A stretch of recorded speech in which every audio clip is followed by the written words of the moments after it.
Ny sokatra tamin'ny fomba ofisialy omaly teny amin'ny fitsarana tampony anosy ny taom-piasan'ny fitsarana amin'ity taona 20 sy 2024 ity. Tonga nanatrika izany fotoana izany teny an-toerana ny filoha Hery Rajaonarimampianina sy ny Prime Ministre lehiben'ny gouvernemanta ary ireo mpikambana maro miasa ao amin'ny fitsarana.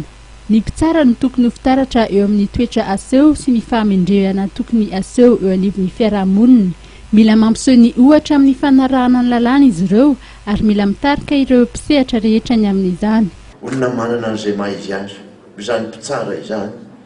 Olona manana an'izay asiny, izany mpitsara izany. Ary fanomezana asina ny tsiraray avy dia izao ny fanajanao aloha ny asiny tenanao. Zay ny zava-dehibe.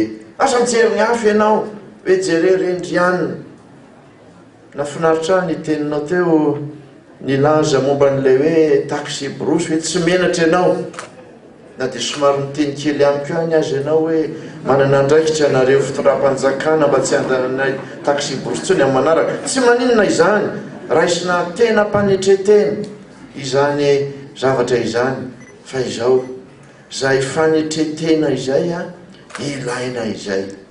Ny fisetrasetrana tsy amin'izay foana no anehoana ny fahaiza-manao, ny anehoana ny fahefana zay eo amin'ny tena, fa ilaina zay fahaizana miasa eo anivon'ny tontolo zay iainany teny izay. No tanterahana omaly teo amin'ny fitsarana tampony anosy ihany koa ny fianianana nataon'ny Raketa Manga Marie Odette ho lasa filohan'ny fitsarana fandravahana na président de la Cour de cassation sy Andriam Seza Charles ho lasa procureur général de la Cour d'appel.